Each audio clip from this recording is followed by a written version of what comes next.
அனைவருக்கும் வணக்கம். 19வது அதிகாரம் புறங்கூறாமை. அறங்கூறான் அல்லசேனும் ஒருவன் புறங்கூறான் என்றல் இனிது.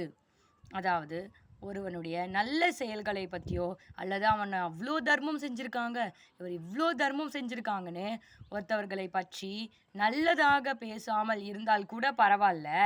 ஆனால் ஒருவரை பற்றி பழித்து அவர் இல்லாத போது பேசவே கூடாது. அறநழி அல்லவை செய்தலின் தீதே புறநழி பொய்த்து நகை. அதாவது ஒருவன் இல்லாத போது அவனை பற்றி பழித்து பேசுவது துன்பம் செய்வதை விட, அறத்தை விட்டுவிட்டு தீய செயல்கள் செய்வதை விட மிக மிக கொடியதாகும். அதனால் ஒருவர் இல்லாத போது அவரை பற்றி பழித்து பேசவே கூடாது. அதாவது புறங்கூறாமை, அதாவது புறம்னா பின்னாடி பேசக்கூடாது. புறங்கூறி பொய்த்துயிர் வாழ்த்தலின் சாதல் அறங்கூறும் ஆக்கம் தரும். அதாவது ஒருவன் பின்னாடி ஒருவனை பற்றி பழித்து பேசி உயிர் வாழ்வதை விட இறந்து விடுவதே மேலாகும்னு திருவள்ளுவர் சொல்கிறாரு. ஏனென்றால் ஒருவரை பற்றி அதிகமாக பின்னாடி பழித்து பேசும்போது அதிகமான பாவங்கள் அவரை சேரும். அதனால் அவருக்கு அதிகமான பாவம் வரும்போது அதற்கு பதிலாக அவர் இறந்துட்டா அந்த பாவம் ஏதோ இது வரைக்கும் செய்த பாவம் இல்லைனாலும் அவர் இறந்துட்டா இனிமே செய்கிற பாவமாவது மிஞ்சும்ல. அதனால தான் அவர் இறந்துட்டா கூட அறச்செயல்கள் கொஞ்சம் அவருக்கு கிடைக்கும், அந்த ஆக்கம் அப்படின்னு சொல்கிறாங்க. கண்ணின்று கண்ணற சொல்லினும் சொல்லற்க முன்னின்று பின்னோக்கா சொல். அதாவது ஒருவன் இருக்கும்போது அவருக்கு முன்னால் அவனை என்ன சொல்லணுமோ பழித்து பேசியோ அல்லது எது வேணாலும் பண்ணலாம். ஆனால் அவன் இல்லாத போது அவனை பழித்து பேசுவது மிக மிக கொடியதாகும். அறம் சொல்லும் நெஞ்சுத்தான் அண்மை புறம் சொல்லும் புண்மையால் காணப்படும்.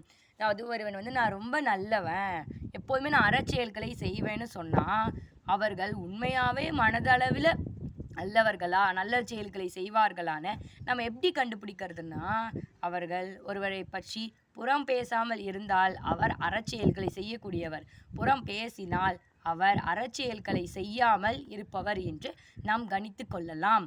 பிறன்பழி கூறுவான் தன்பழியிலும் திறந்தறிந்து கூறப்படும். அதாவது ஒருத்தவர்கள் இன்னொருத்தரை பற்றி பழித்து பேசுபவன் இருக்காருல்ல. இப்போது ஒருவன் இன்னொருத்தனோட பழியை பற்றி பேசினான். அந்த பழி பேசுபவனுடைய பின்னாடி பழி பேசுபவனுடைய அவனுடைய பழியை இன்னொருத்தர் பழித்து பேசுவார். அதுபோல ஒவ்வொருத்தருடைய பழியும் ஒவ்வொருத்தருடைய குற்றத்தையும் ஒவ்வொருவர் பேசிக்கொண்டேதான் இருப்பார்கள். பகச்சொல்லி கேளீர் பிறப்பன் நகச்சொல்லி நட்பாடல் கேட்டாதவர். அதாவது இனிமையாக பேசி நட்பு இல்லாமல் நட்பை பழகி கொள்ளாமல் இருப்பவர்கள், நட்போ உறவோ அதை அன்பா பேசினால் மட்டும்தான் இருக்கும்.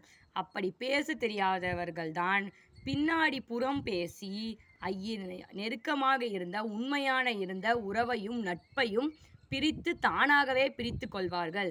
புறம் பேசுவதால் அவர்கள் தன்னுடைய நட்பையும் இழந்து விடுவார்கள். துண்ணியார் குற்றம் போல் தூற்றும் மரபினால் எண்ணிக்கோள் எய்திலார் மாற்று. அதாவதுக்கு ஒருவர் நண்பர் இருக்காரு, அவரை பற்றியே பழித்து பேசுபவன் தெரியாதவனை பற்றி எப்படியெல்லாம் பழித்து பேசுவான்னு ஆச்சரியமா நம்மளுடைய வள்ளுவர் கேள்வி கேட்டிருக்காரு. அறநோக்கி ஆற்றுங்கள் ஐயம் புறநோக்கி புன்சொல் உரைப்பான் பொறைப்பான் புரை. அதாவது பிற ஒருவரை பற்றி பழி சொல்பவனை உடைய உடலை எப்படி தான் இந்த பூமி தாய் சுமந்து கொண்டு இருக்கிறாளோ தெரியலை. ஏதிலார் குற்றம் போல் தம் குற்றம் காண்கிருப்பின் தீதுண்டோ மண்ணுமே இருக்கு. அதாவது இந்த உலகத்தில் ஒவ்வொருத்தரும் ஒவ்வொருடைய குற்றத்தை சொல்கிறோம், ஒவ்வொருத்தரோட பழி சொல்ல இன்னொருத்தரிடம் அப்புறமாக சொல்கிறோம்.